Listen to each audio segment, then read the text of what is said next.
Indonesia is the most beautiful land in the universe. The land where we were born. The nation where we grew up. So many colors that live together in peace. With a million timeless treasures. With an abundance of natural wealth. Indonesia is not just wonderful. Indonesia is a wonderland. Kota baru dunia berbeda, berbeda bagaimana ku di Salangkara, bagaimana ku di Salangkara. Katamu lawanlah adinda, adinda iman tidak darah sama layak, iman tidak darah sama layak. Oke, apa? Demi nama sekolah dan kebunnya, Bonsi. Halo semua, kali ini kami akan mengajak kalian untuk mengenang pahlawan revolusi melalui Museum Pancasila Sakti. Untuk menempuh perjalanan menuju Museum Pancasila Sakti, kira-kira transportasi apa ya yang kita gunakan? Yap, betul sekali, kita menggunakan transportasi yaitu Transjakarta. Dikarenakan transportasi itu dekat dengan sekolah kami. Di sini kami sedang membayar tiket Transjakarta menggunakan ITOL ataupun kartu kereta. Setelah kami membayar, kami lanjut menunggu di pemberhentian bus. Setelah menunggu, akhirnya bus kami datang dan kami segera memasuki busnya untuk menuju ke Museum Pancasila Sakti.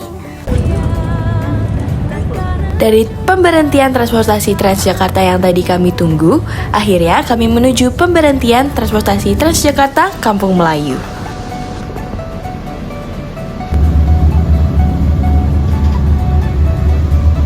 Selanjutnya, kita transit menuju Cawang BRT menuju pemberhentian Taman Mini Indonesia Indah.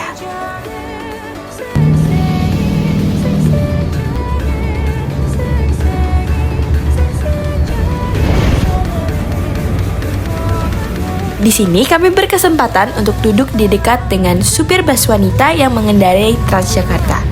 Kita belajar banyak hal loh guys. Selain kita bisa melihat jalan-jalan tol, kita juga dapat melihat bagaimana cara supir wanita tersebut mengendarai Transjakarta.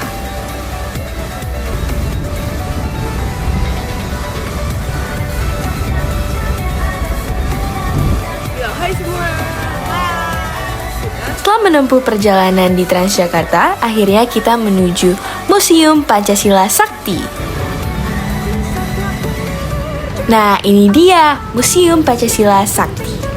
Untuk menuju penukaran tiket, kita harus berjalan kurang lebih selama beberapa meter. Dan baru kita sampai ke tempat pembelian tiket. Di sini kita membeli tiketnya dan segera masuk ke dalam museum. Bonsi goes to Monumen Pancasila Sakti.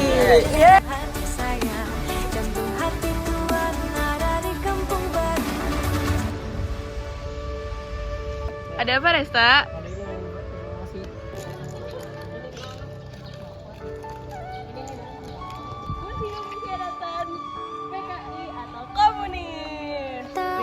Hal pertama yang kita kunjungi saat berada di Museum Pancasila Sakti yaitu Museum Pengkhianatan PKI.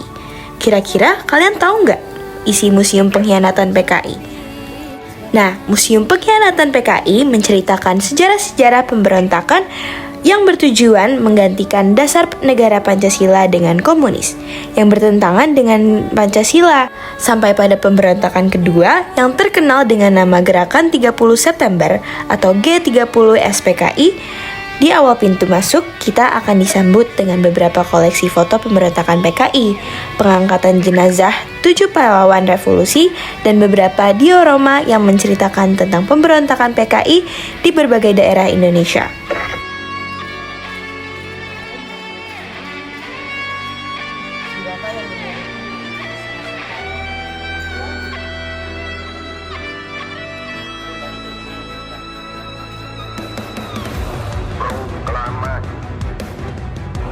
Sudah menyaksikan apa tadi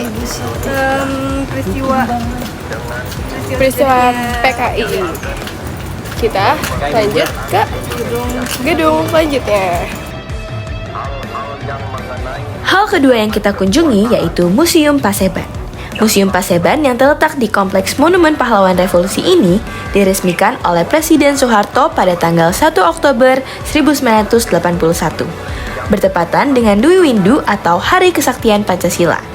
Di dalam ruangan ini terdapat beberapa diorama, yaitu rapat-rapat persiapan pemberontakan, latihan sukarelawan di Lubang Buaya, penculikan Letnan Jenderal TNI Ahmad Yani, penganiayaan di Lubang Buaya, pengamanan Lauma Halim Perdana Kusuma, dan pemberangkatan jenazah pahlawan revolusi.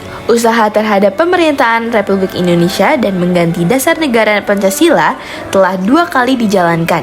Yang pertama pada tahun 1948 dikenal sebagai pemberontakan PKI di Madiun yang dipimpin oleh Musso, dan kedua pemberontakan G30 SPKI dalam bulan September 1965.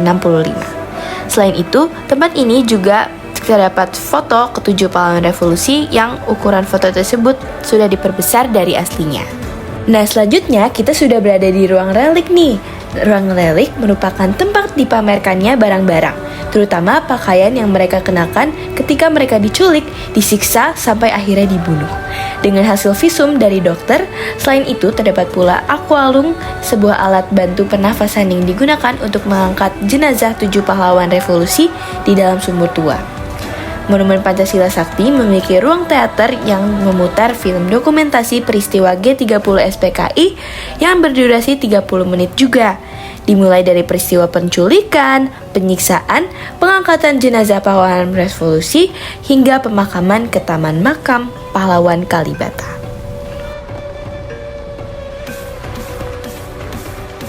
Selain itu juga terdapat ruang pameran foto.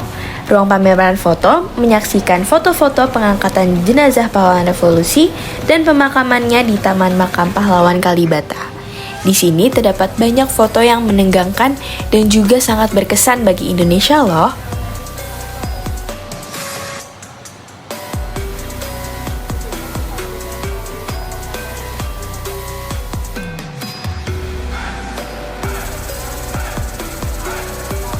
Nah, seperti yang kalian bisa lihat di foto ini, di sini terdapat replikanya loh guys.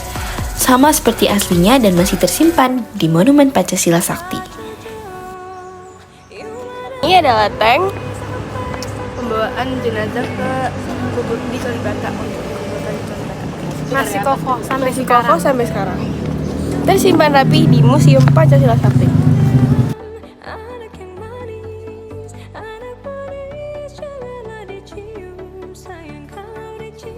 Din, Kita mau menuju ke Sumur Maut. Seperti yang sudah dibilang tadi, kita ingin menuju Sumur Maut. Di sini, perjalanan menuju Sumur Maut sangat luas loh guys. Tapi sebelumnya, kalian tahu nggak sih Sumur Maut itu apa?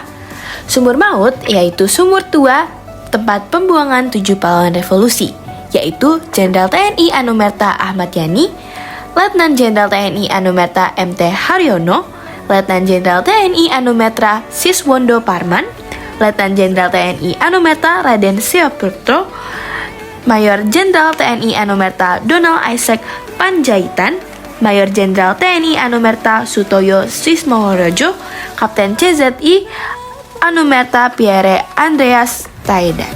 Nah, jenazah ketujuh pahlawan itu ditemukan di sumur tua di daerah Lubang Buaya dekat lapangan terbang Halim Perdana Kusuma, Jakarta. Sekarang kita ingin menuju Sumur Maut. Sampai di Sumur Maut.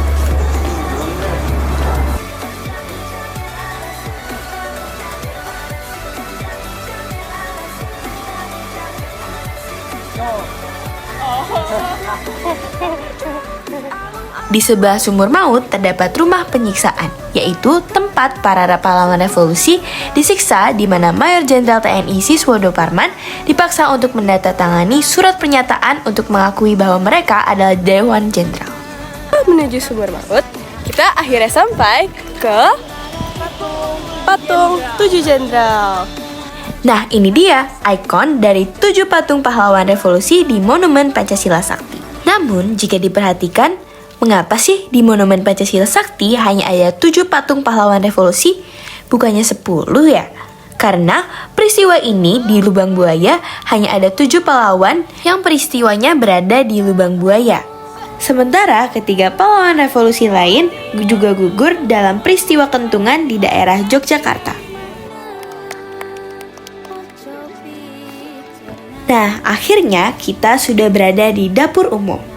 Dapur umum yaitu tempat yang sebenarnya sebuah rumah yang diahlifungsikan oleh PKI sebagai dapur umum. Rumah yang statusnya milik Ibu Amroh ini dipakai sebagai tempat sarana konsumsi oleh anggota G30 SPKI. Oleh karena itu, Ibu Amroh yang sehari-harinya berjualan pakaian keliling meninggalkan rumah dalam keadaan tidak terkunci dan diperintahkan oleh para anggota PKI untuk meninggalkan rumahnya dalam keadaan terkunci.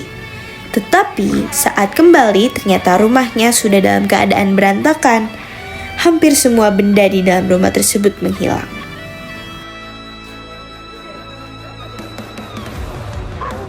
Sekarang kita akan menuju koleksi kendaraan. Panas banget. Panas.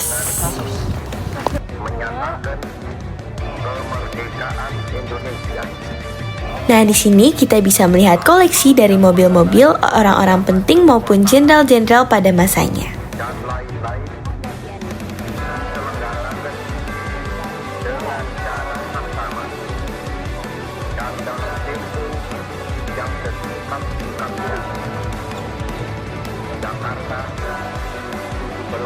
Oh iya, di sini juga terdapat ukiran indah yang membentukkan peristiwa Indonesia loh guys.